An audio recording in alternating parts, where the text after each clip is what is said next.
본 방송에서 제공하는 투자 정보는 투자 판단에 대한 조언입니다. 방송에서 제공하는 주식의 가치, 가격 상승 및 하락에 대해서는 방송사에서 보장하지 않습니다. 시청자 여러분 안녕하십니까? 깊이 있는 인사이트로 여러분들의 투자를 잘 이끌겠습니다. 저는 강관호입니다. 저는 이혜은입니다.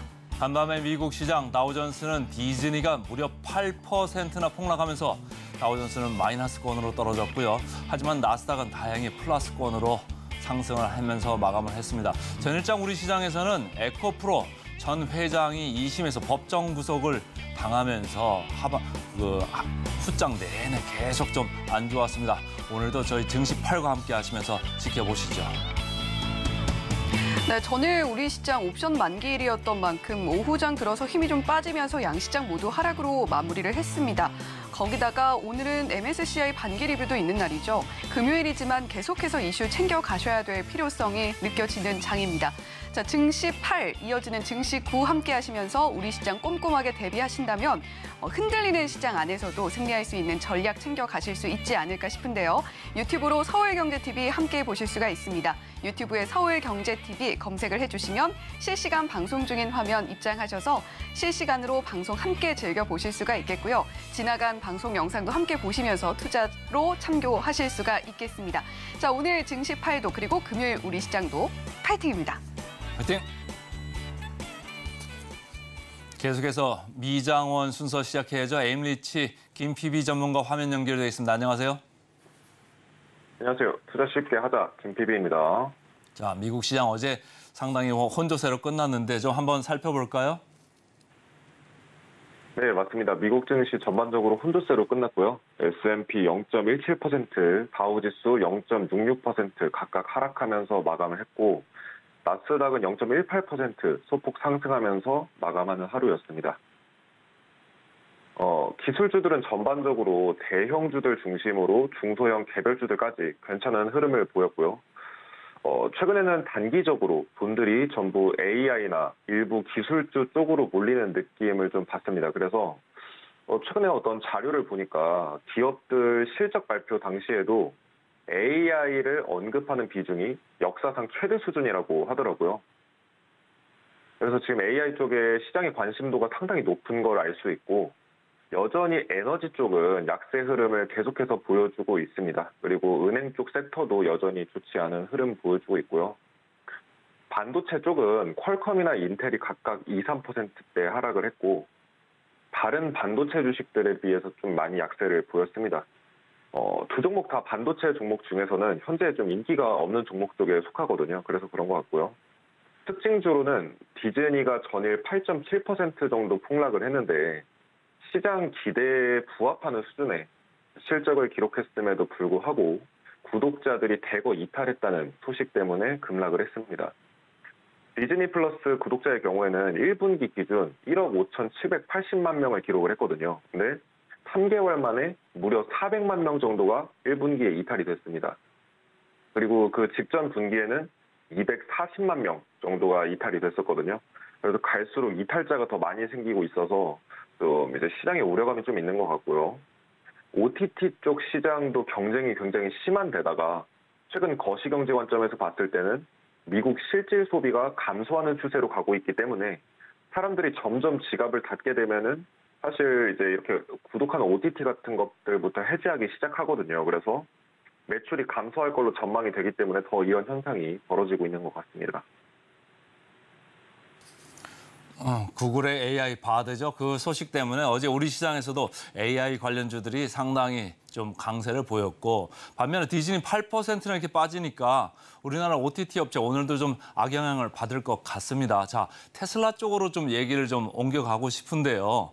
보니까 앨런 머스크가 이제 사임하겠다 이런 얘기가 나오면서 오히려 주가가 2% 넘게 올랐습니다. 어떻습니까, 지금? 네, 테슬라는 일론 머스크가 트위터에서 물러난다는 소식이 좀 들려지면서 반등을 한 것으로 보이고요.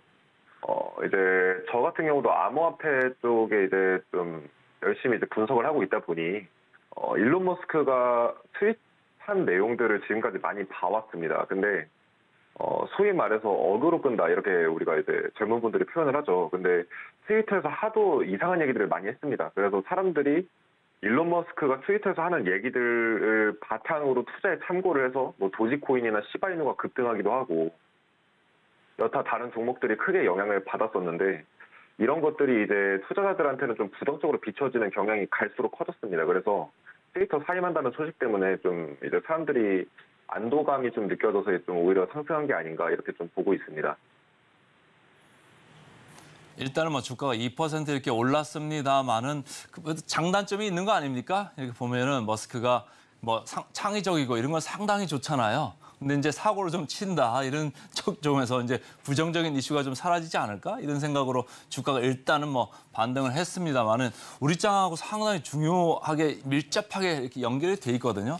어제 우리 시장 2차전지 관련주 해가지고 계속적으로 뭐 장 후반에 낙폭이 심했었는데 테슬라 여기서부터 어떻게 봐야 될까가 중요한 것 같아요. 어떤 사람은 뭐 30불 이하로도 보고 어떤 사람은 100불 이상으로도 보고 있는데 어떻게 보는 게 맞는 것 같습니까?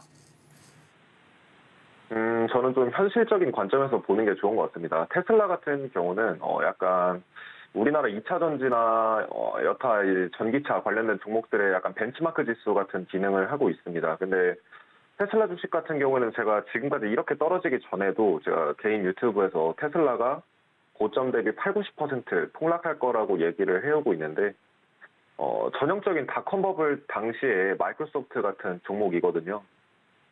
저는 이렇게 생각합니다. 위대한 기업이 위대한 주식이 되진 않는다. 그게 무슨 말씀이냐면 테슬라는 정말 위대한 기업이 맞습니다. 창의적인 대표 그리고 창의적인 어떤 그런 이제 인사이트를 가지고 사업을 운영하고 있고 사업도 실질적으로 전반적으로 잘 되고 있죠. 근데 이제 그렇다면 그렇게 창의적으로 운영되는 과정 속에서 이 주가의 밸류에이션이 과연 합리적인 것인가 이거에 대해서 좀 고민을 해볼 필요가 있겠고요. 테슬라의 밸류에이션이 굉장히 비싼 수준입니다. 여러분들 다들 아실 겁니다. 그런 부분이 있고 그다음에 거시경제 데이터들로 분석을 해보면 향후에 어쨌든 이제 테슬라도 전기차 회사잖아요. 그러니까 이제 차량 판매가 굉장히 중요한데 차량 시장의 전기차 시장의 파이는 늘어났지만 전반적인 차량 시장의 파이는 지금까지 이제 한 최근 중고차 시장도 그렇고 굉장히 크게 줄어들고 있는 이제 추세를 보여주고 있어서 차량 시장의 추세나 거시경제 방향성 그다음에 전반적인 상황들을 고려해 볼 때는 중장기적인 관점에서 바닥이 올 때까지는 고점 대비 80~90% 정도 하락할 거라고 보고 있습니다. 네, 계속적으로 좀 안 좋게 이제 보시는 거고. 자, 어제 디즈니가 8%나 빠졌습니다만은 소프트뱅크 관련돼서도 좀 무슨 안 좋은 소식들이 좀 계속 있죠? 네, 맞습니다. 그 소프트뱅크가 최근에 엄청난 손실을 기록을 해가지고 2년 연속 적자를 발표를 했습니다. 이게 이제 닷컴 버블 이후로 이제 최대 수준이라고 얘기를 합니다. 이 비전 펀드 손실 때문에 그런 건데요. 이 비전 펀드라는 거는 소프트뱅크랑 사우디의 이제 국부 펀드가 세운 벤처 캐피털입니다. 일본 이제 아시아권에서는 가장 이제 핫한 펀드인데 운용 자금만 거의 200조 원 수준이거든요. 그래서 미국의 탑급 운용사 수준 정도는 됩니다. 근데 이제 소프트뱅크가 IT 기업에 좀 집중적으로 투자하는 특징이 있습니다. 근데 이제 지난 한 1년 동안 기술주들이 좀 크게 폭락을 하면서 소프트뱅크 쪽 펀드에서 큰 손실이 발생을 했고 이것도 수천 배의 이익을 본 알리바바 지분의 상당 부분을 매도를 했기 때문에 어느 정도 손실이 메꿔진 수준이라서 사실 실질적인 손실은 훨씬 더 큰 상황입니다. 그만큼 성장주와 기술주 쪽에서 큰 약세가 있었다는 반증이 있고요. 물론 구글이나 아마존과 같은 이런 대형 기술주들은 아직까지 잘 버티고 있지만 이미 다른 기술주, 성장주들은 반토막 이상 크게 무너진 상황이라 좀 그렇습니다. 자, 그러면 이제 여기서 궁금해하실 만한 부분이 그럼 향후에도 기술주와 성장주들 계속해서 약세를 보일까 궁금하실 수가 있는데요. 미래에 애플이 될 만한 그리고 미래에도 오늘날의 아마존과 같은 기업들은 계속해서 탄생을 할 겁니다. 트렌드와 무관하게 그런 기업들은 향후에도 높은 수익률을 기록할 거고요. 하지만 이제 빅데이터 관점의 머니 트렌드에서 봤을 때는 중장기적으로 성장주보다는 가치주 쪽으로 돈이 몰릴 겁니다. 이 자료는 미국 러셀 2000의 성장주 대 가치주의 성과를 비교한 자료거든요. 그래서 10년 내외의 주기로 어떤 때는 이제 가치주가 성과가 좋을 때가 있고 어떤 때는 이제 뭔가 성장주가 성과가 좋을 때가 있다는 거죠.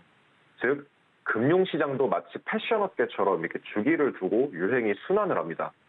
그래서 이제 패션도 컬러나 스타일이 매번 주기를 두고서 순환을 하듯이 금융시장도 마찬가지라는 거죠. 현재는 이미 트렌드가 성장주 쪽에서 지금 가치주 쪽으로 조금씩 이제 트렌드가 변화하는 느낌이 있고요.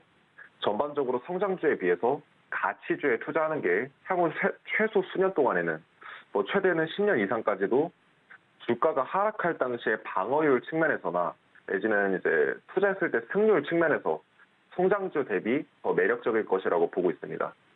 하지만 여전히 10배, 50배, 100배 이상의 큰 수익은 가치주에서 나오긴 힘들고요. 성장주에서 계속해서 나오겠지만 단지 유행과 트렌드가 어디로 향하는지를 확실히 좀 알려줄 수 있는 자료라서 좀 참고를 해보시면 좋고, 아무래도 트렌드를 따라가면 수익률을 내기가 좀 더 수월을 하겠죠. 자, 그리고 이 자료도 좀 보여드리겠습니다. 간단하게 말씀드리면 그 1억 명의 사용자를 모으는데 걸린 시간입니다. 제가 어젠가 엊그제도 라이브 해드렸는데 챗 GPT는 단 2개월 만에 1억 명의 사용자를 모았지만 인스타그램은 30개월, 넷플릭스는 120개월 이렇게 좀 오랜 시간, 수년에 걸려서 1억의 이제 사용자를 확보를 했는데 챗 GPT는 단 2달이 걸렸죠.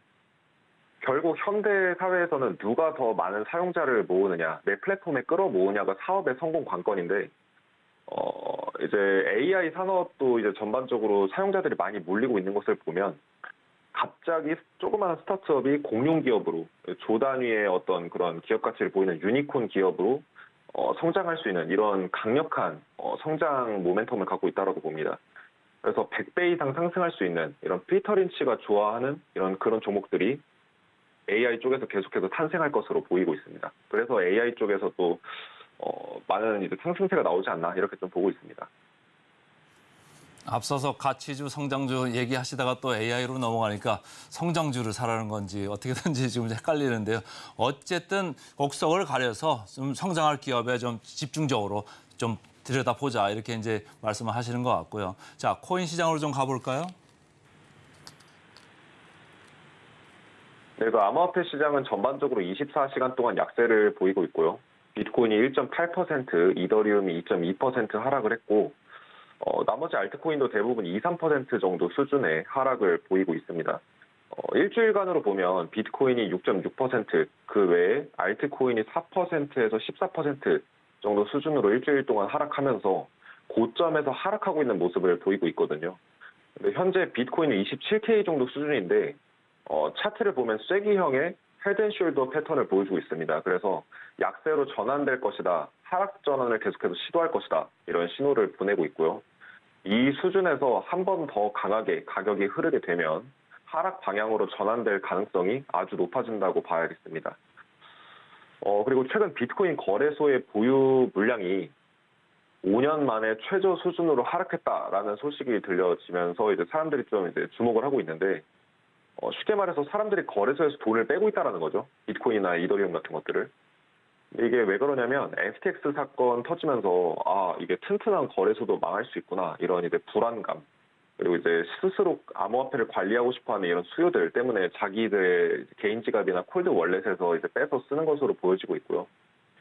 전반적으로 암호화폐 거래소에서 비트코인의 양이 줄어드는 건 매도가 나올 물량이 줄어드는 거기 때문에 호재라고 보통은 봅니다. 하지만 그만큼 사람들의 거래소에 대한 불신과 우려감이 굉장히 좀 큰 것 같거든요.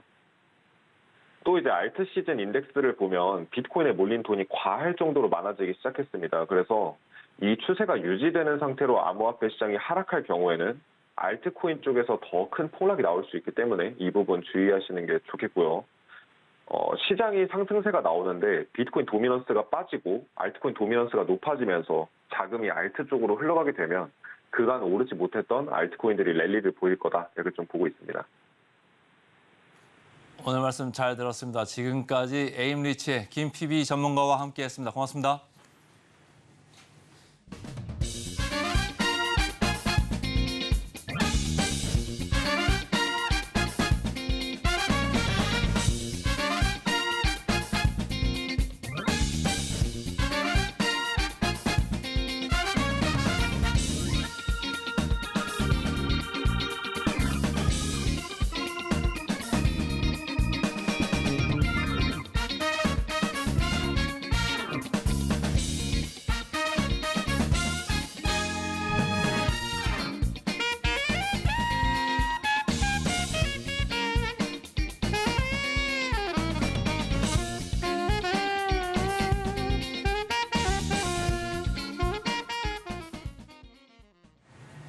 네, 오늘도 전문가의 시선으로 장 전에 체크해보면 좋을 뉴스 상세하게 뜯어봅니다. 오늘의 일면 헤드라인, 오늘은 루크투자연구소의 임순재 대표님과 함께합니다. 대표님 어서 오세요. 네, 안녕하십니까?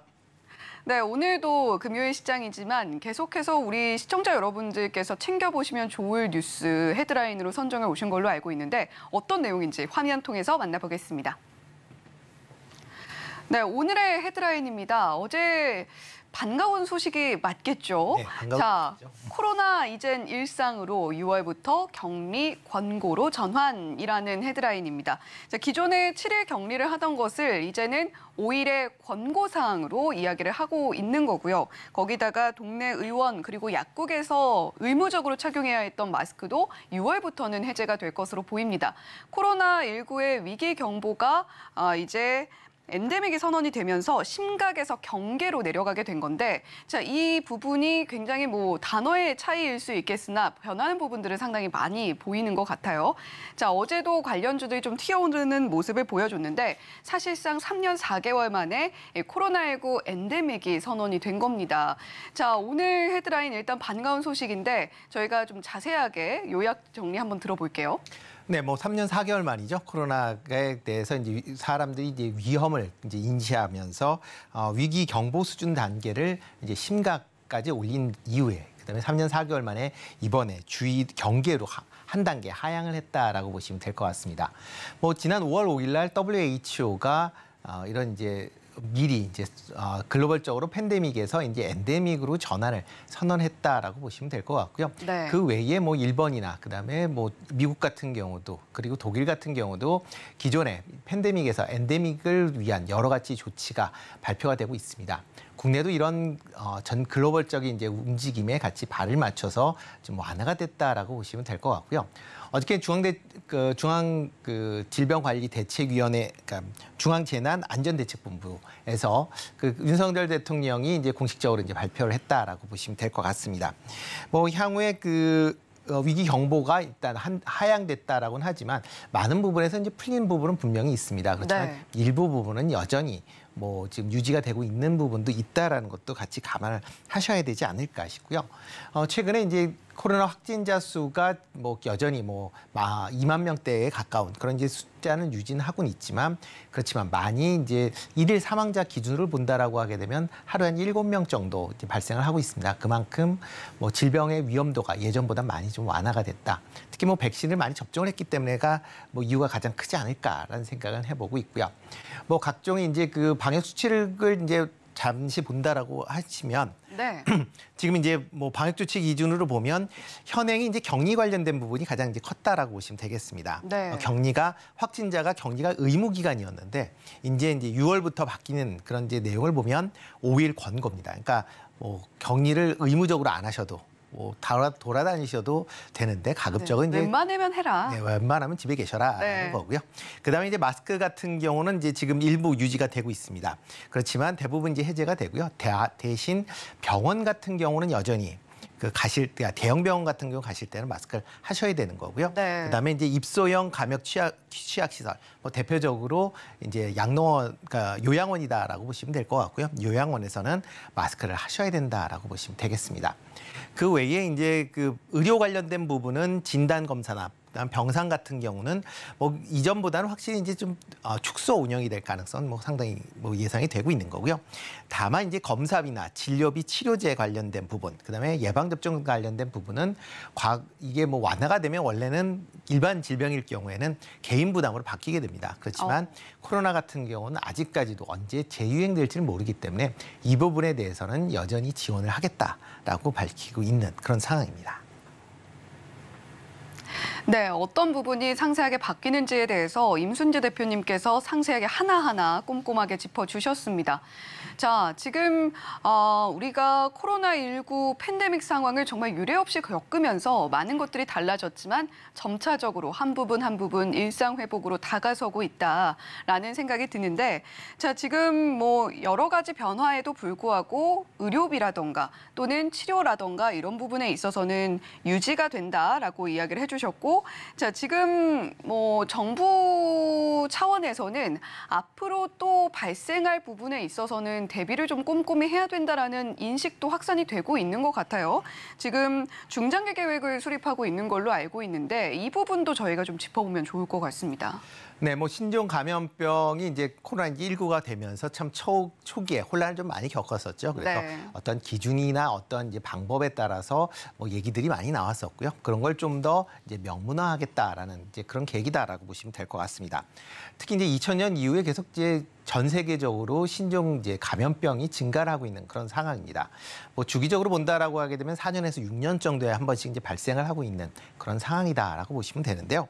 뭐 2003년도 같은 경우는 사스가 이제 있었고, 네. 2009년도에는 이제 신종 플루. 그다음에 15년도에 메르스, 그다음에 2019에 코로나19. 그러니까 어떻게 보면 주기적으로 계속 이제 반복이 되기 때문에 아마 향후에도 뭐 4, 5년 정도 지나면 다시 또 신종 감염병이 유행될 가능성 충분히 있다라고 생각이 됩니다. 그렇기 때문에 정부 입장에서도 보면 그때를 대비해서, 그러니까 이번에 좀 미진했었던 사항을 좀 보완을 하는 그런 차원에서 이런 이제 계획을 이제 세운다라고 보시면 될 것 같고요. 크게 이제 세 가지 이제 목표가 있습니다. 뭐 보면 유행 100일, 그다음에 200일 이내에 백신이나 주요한 대응 수단을 확보를 하겠다라는 내용이고요. 또 하나가 이제 감염병 1일 확진자 100만 명에 대비를 하겠다. 이번에 이제 코로나 같은 경우도 1일 확진자가 최대가 62만 명 정도 됐습니다. 그러니까 네. 그거보다 더 많은 100만 명이 발생이 됐을 때도 의료 관련된 대응이 충분히 이루어질 수 있게끔 하겠다라는 거고요.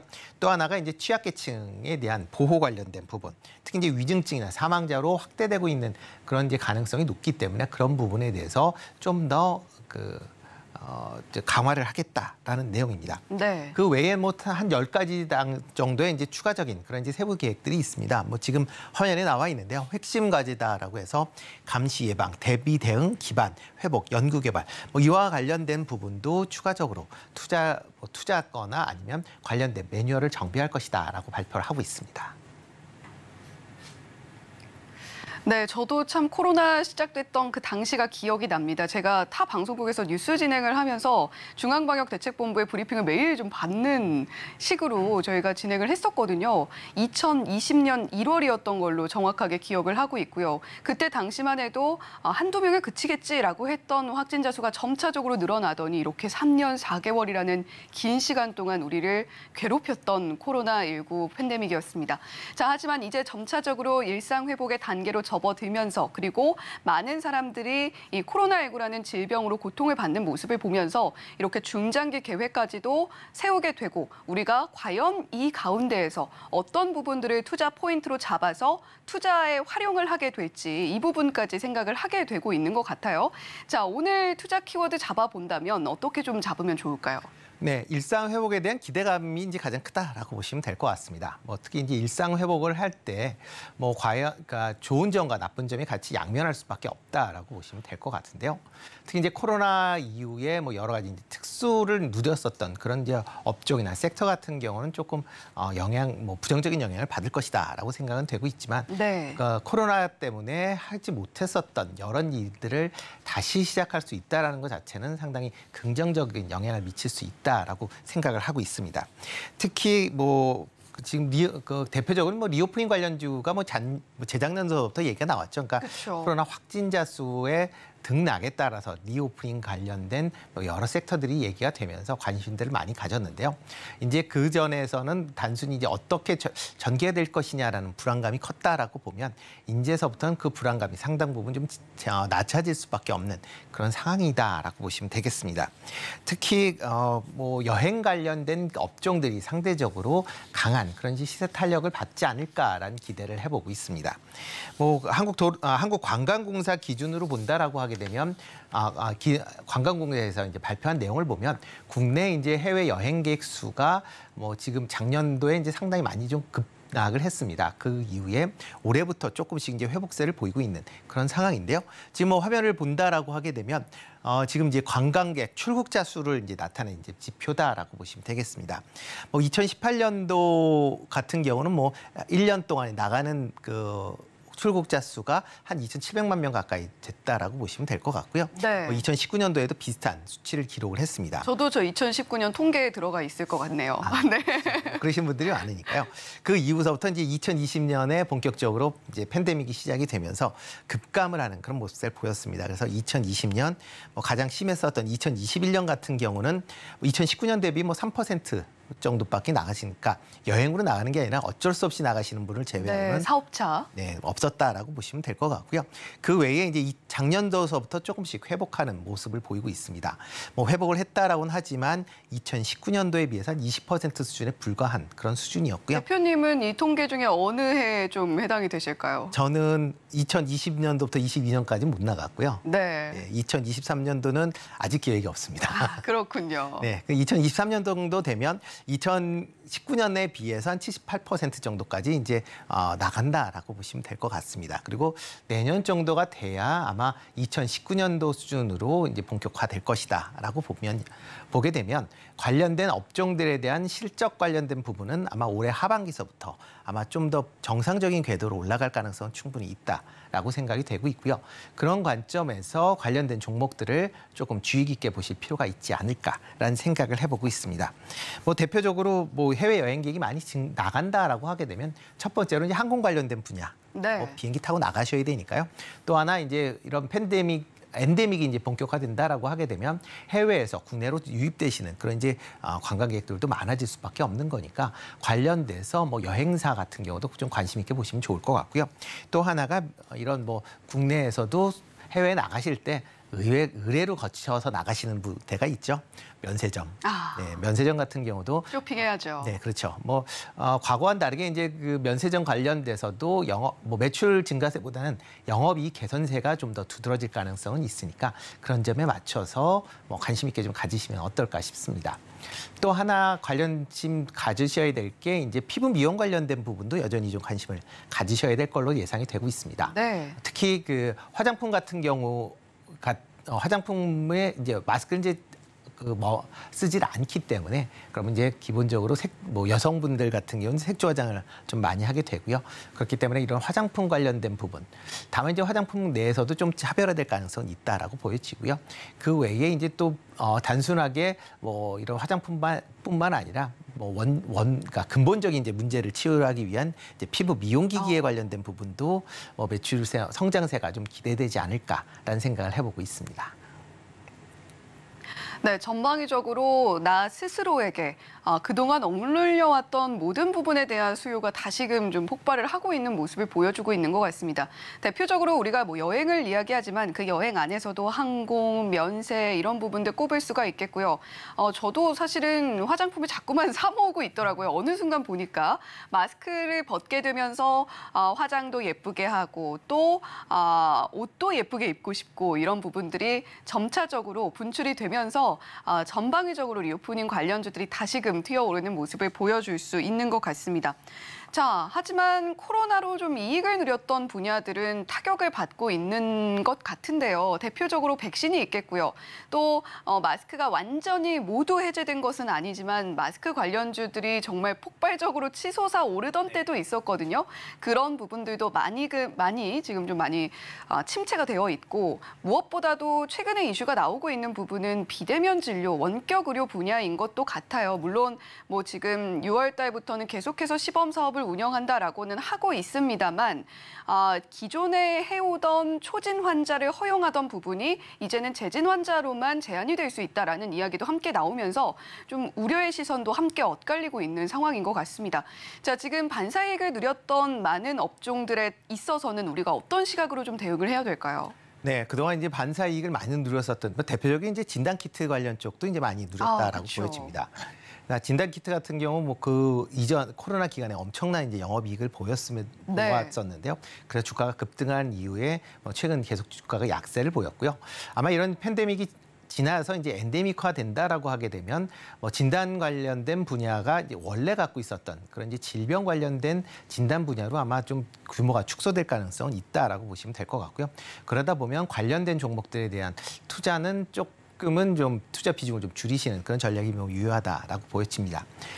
또 하나 이제 비대면 관련된 분야는 여전히 지금 뭐 시장 의료 관련된 쪽에서 이제 핫 이슈다라고 보시면 될 것 같은데요. 네, 어제도 튀어 올랐더라고요. 네, 그렇죠. 일단 뭐 비대면 관련돼서는 뭐 기본적으로 지금 코로나, 그러니까 이런 엔데믹이 이제 본격화된다라고 하게 되면 기존에 이제 비대면 진료를 허용했었던 가장 큰 이유가 코로나 시대에 뭐 의사도 코로나 환자 만나기 싫다라는 뭐 그런 이유 때문에 허용이 됐었다라고 보시면 될 것 같습니다. 그렇지만 엔데믹이 되면 이런 문제가 해결이 어느 정도 이제 잦아들기 때문에 그렇게 되면 다시 의사 입장에서 환자를 직접 대면해서 치료하는 그런 방법을 선호할 수밖에 없다라고 보시면 될 것 같고요.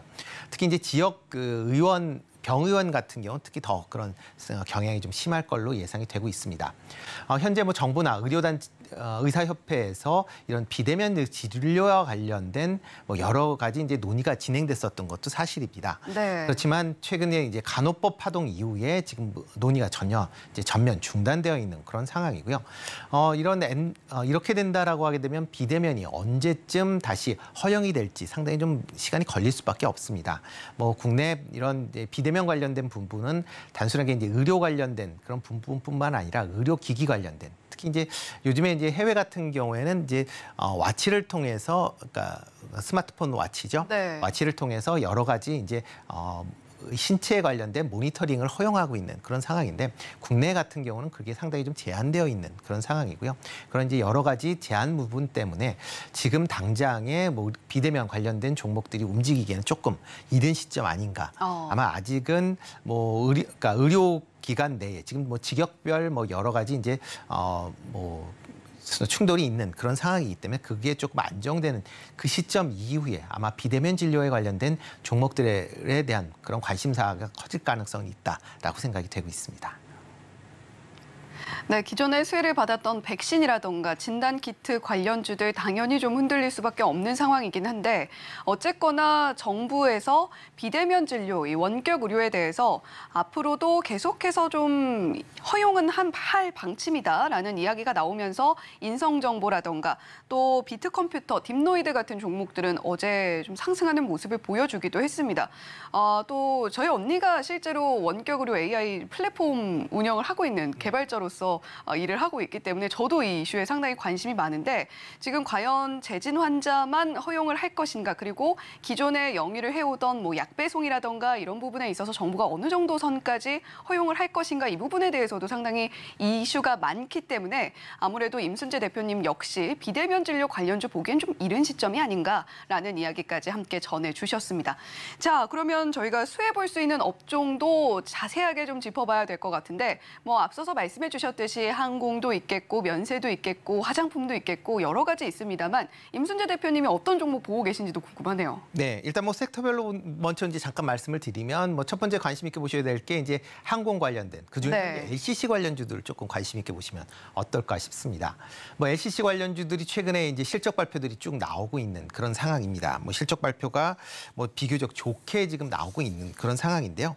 뭐 대표적으로 지금 실적 발표를 한 이제 제주항공 같은 경우는 뭐 분기 이제 매출이 4,223억, 뭐 창사 이래 최대 매출액을 기록을 했고요. 영업이익도 707억으로 뭐 흑자 전환을 한 그런 모습입니다.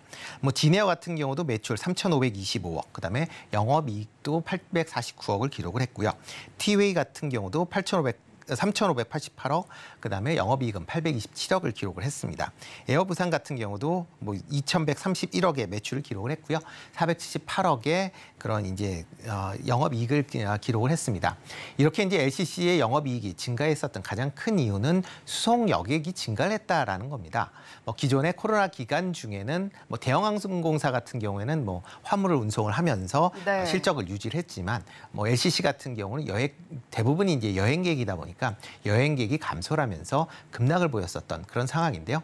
뭐 지금 뭐 화면에서 보다시피 LCC의 1분기 수송 여객 수가 지난 2019년 수준까지 많이 회복을 하고 있는 그런 모습을 보이고 있습니다. 이에 따라서 관련 기업들의 실적이 개선되고 있다라고 보시면 될 것 같고요. 그런 관점에서 뭐 저가 항공, 특히 LCC 항공주들은 조금 관심 있게 좀 보시면 어떨까 싶고요. 또 하나가 이제 화장품 관련된 부분입니다. 뭐 화장품 관련된 부분도 국내에 이제 엔데믹에 따라서 이제 피부 화장품 이제 많이 팔리는 것도 있지만 네. 중국 시장의 기대감 때문에 좀 더 이제 크게 움직였다라고 보시면 될 것 같은데요. 뭐 중국 내에서 지금 국내 화장품의 그 인지도가 과거와는 다르게 상당히 좀 낮아져 있는 그런 상황입니다. 그렇기 때문에 중국의 완제품을 판매하고 있는 그런 이제 비중이 높은 그런 화장품 회사들은 실적이 상대적으로 좀 부진한 그런 모습을 보일 수밖에 대표적으로 없는 아모레퍼시픽 같은 종목. 그렇죠. 뭐 아모레퍼시픽이나 LG생활건강 같은 경우에 1분기 실적이 상대적으로 좀 부진한 그런 모습을 네. 보였습니다. 특히 영업이익 같은 경우는 뭐 절반 이하 수준까지도 하락을 할 만큼 나쁜 그런 이제 실적을 보였고요. 대신 이제 중국 업체의 OEM으로 이제 접근하는 그런 네. 업체는 실적이 상당히 좋아졌습니다. 제조를 해서 넘겨주는. 그러니까 ODM, 그러니까 그 그러니까 어떤 이제 화장품을 만들어 달라라고 네. 요청을 하면 그 화장품을 만들어서 이제 해당 업체에 이제 납품을 하게 되면 해당 업체가 관련 브랜드를 붙여서 이제 판매를 하는 그런 이제 상황입니다. 그러니까 뭐 많은 화장품 업체들이 이제 그러한 이제 메커니즘을 갖고 있다라고 보시면 되는데요. 네. 이렇게 화장품을 주문된 화장품을 만들어서 생산해주는 그런 기업을 이제 보통 OEM 기업이다라고 얘기를 하고 있고요. 그거를 이제 어떠한 이제 화장품을 만들어 달라고 하게 되면 그거를 계획해서 생산해서 납품하는 걸 이제 ODM 업체다라고 보시면 될 것 같습니다. 뭐 중국 화장품 내에서 완제품을 생산하는 업체도 있긴 하겠지만 대부분 업체들은 OEM이나 ODM 형태로 발주를 한다라고 보시면 될 것 같고요. 중국에서 소비가 되살아난다라고 하게 되면 이러한 ODM 업체에 많이 이제 물량이 늘어날 수밖에 없다라고 보시면 될 것 같습니다. 그러니까 이번 주에 실적을 발표한 이제 ODM 업체인 코스메카 코리아 같은 경우는 네. 1분기 실적이 큰 폭으로 상승을 했습니다. 네, 주가가 좋더라고요. 네, 뭐 상당히 좀 강한 그런 모습을 보였죠. 저 매출 같은 경우는 작년보다 30% 증가한 1,159억을 기록을 했고요. 영업이익도 1,400% 증가한 93억을 기록을 했습니다. 뭐 중국 관련된 그러니까 손실이 많이 줄어들었다라는 부분이 있고요. 또 하나가 이제 미국 북미별 이런 이제 ODM 관련된 매출이 증가를 하면서 좋은 실적을 보였습니다. 그렇기 때문에 국내 기업 입장에서도 보면 이런 ODM 관련된 업체들의 쪽으로는 여전히 좀 관심을 가지시면 어떨까 싶고요. 뭐 대표적으로 ODM 업체다라고 하게 되면 우리나라 3대 업체다라고 하게 되면 코스메틱, 그다음에 한국콜마, 그다음에 조금 전에 말씀드린 코스메카 코리아 이렇게 이제 세 개가 가장 크다라고 보시면 될 것 같은데요. 네, 코스맥스, 한국콜마, 코스메카 코리아. 네. 그중에서 이제 코스메틱 조금 관심 있게 좀 보시면 어떨까 싶습니다. 중국에도 국내뿐만 아니라 중국에도 현지 공장이 있고요.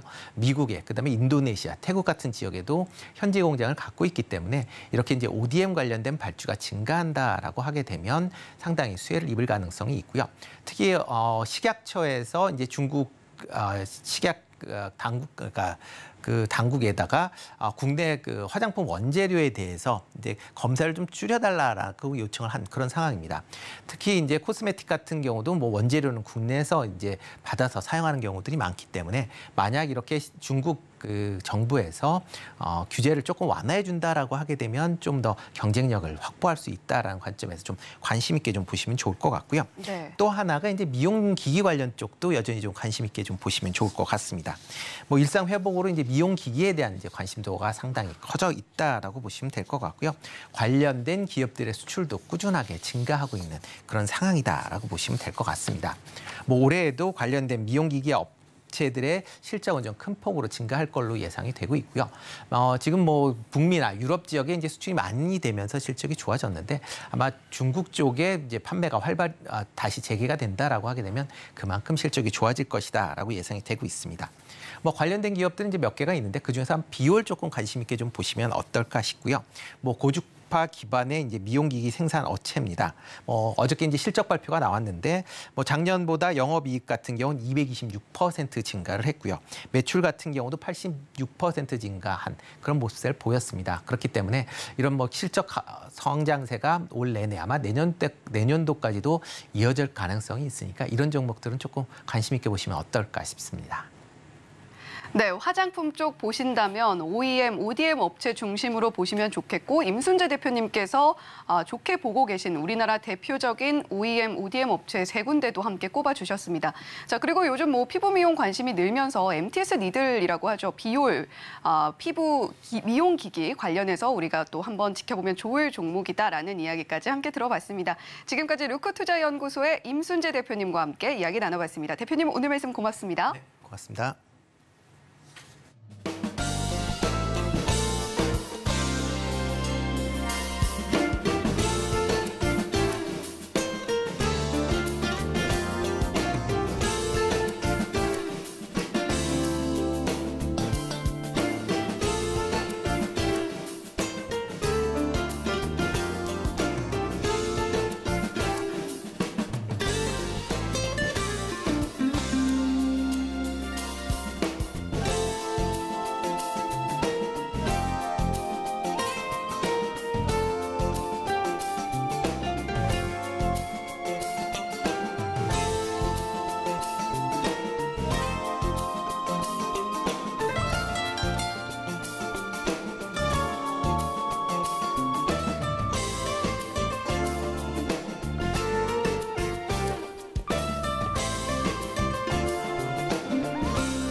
개장까지 30분 남은 8시 반입니다. 저희가 센티멘탈, 펀더멘탈 코너 이쪽으로 지금 시간 옮긴 지 일주일 돼가고 있죠. 그래서 계속해서 이 시간 주목을 해주시면 좋을 것 같고요. 오늘 2종목 준비해 가지고 왔습니다.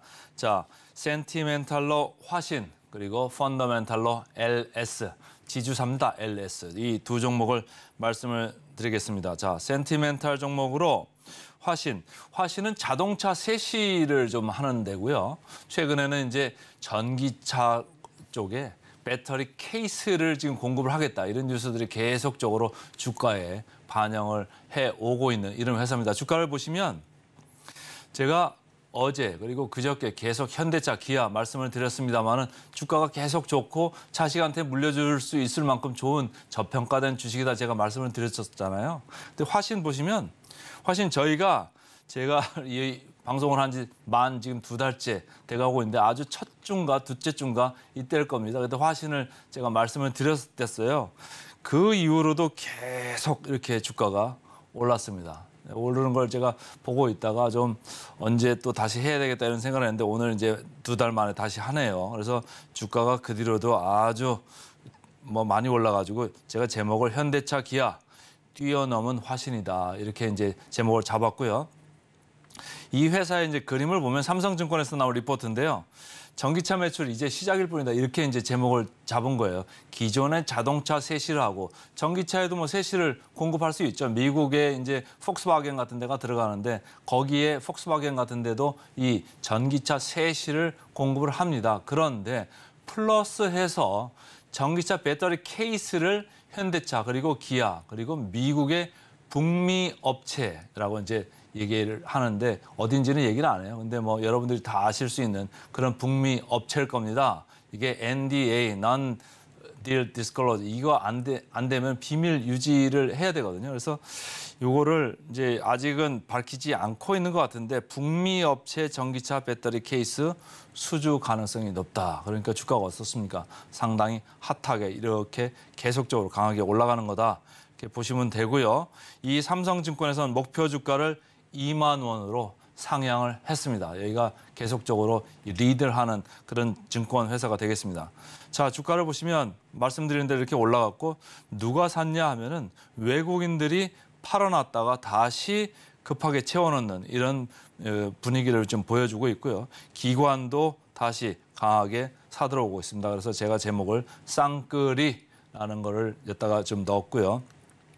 그다음 밴드를 보시면 역사적인 밴드로 봤을 때 항상 전기차나 이런 데에 달리 전통 자동차 업체나 전통 자동차 부품 업체들은 PBR로 1배를 넘어가기가 힘들었습니다. 여기 밴드를 보세요. 보시면 항상 이 오렌지 선 보면 여기가 1.2배였잖아요. 1.2배를 바꾸면 내려갑니다. 올라가지를 못해요. 왜냐? 자동차 업체들은 영업이익률 마진, 제가 계속 말씀을 드립니다마는 영업이익률 마진을 높이 줄 수가 없습니다. 5%, 6%, 7% 이거밖에 안 돼요. 이거 가지고 무슨 돈이 됩니까? 그러나 돈이 됩니다. 어떻게?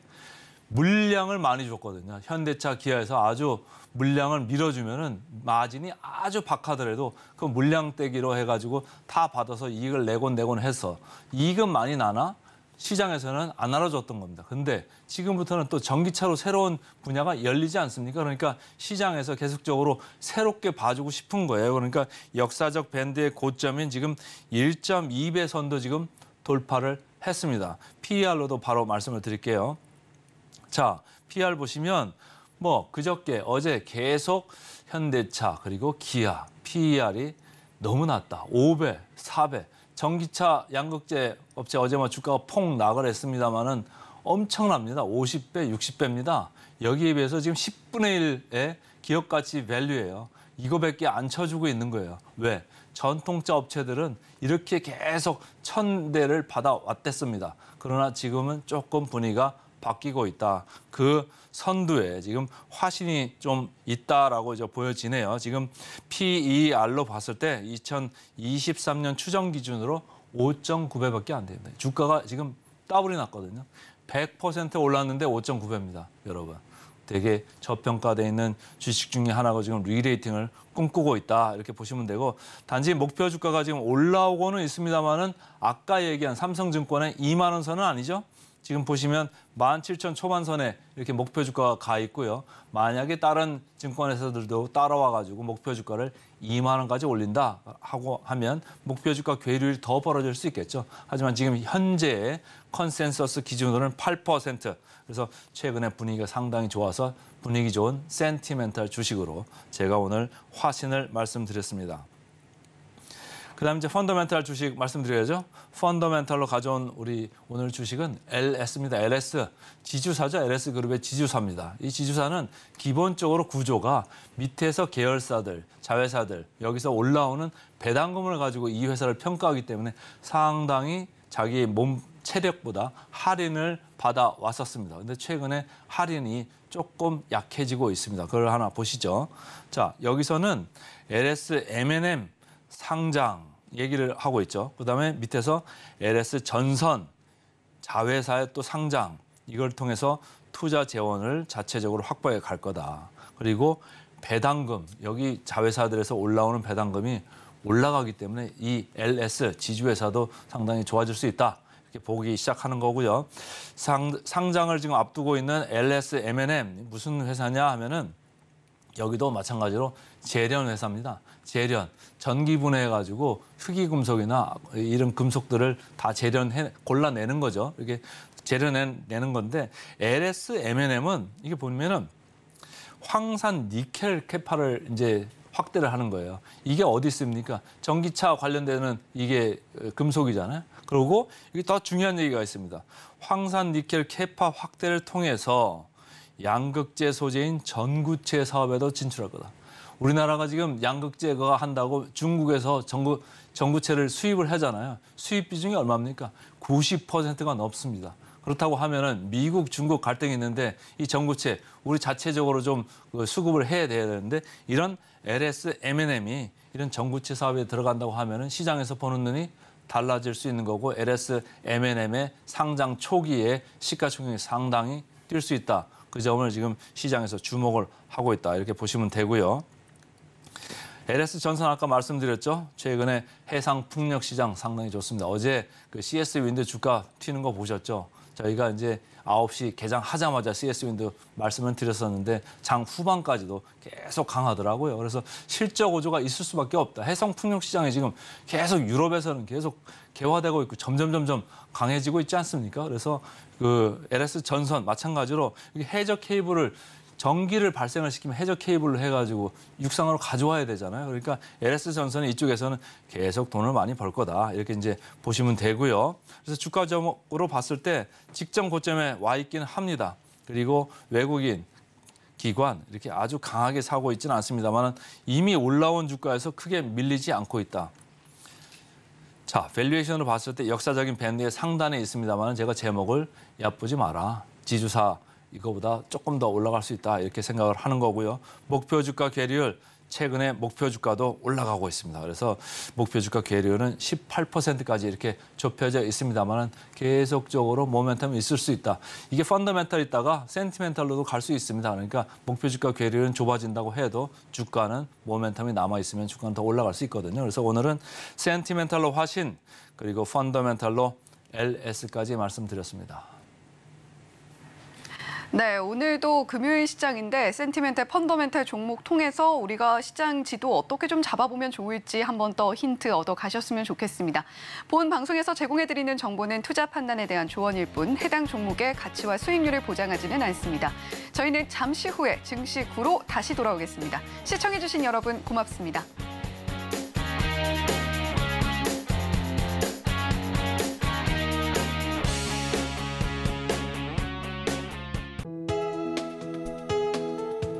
본 방송에서 제공하는 투자 정보는 투자 판단에 대한 조언입니다. 방송에서 제공하는 주식의 가치, 가격 상승 및 하락에 대해서는 방송사에서 보장하지 않습니다.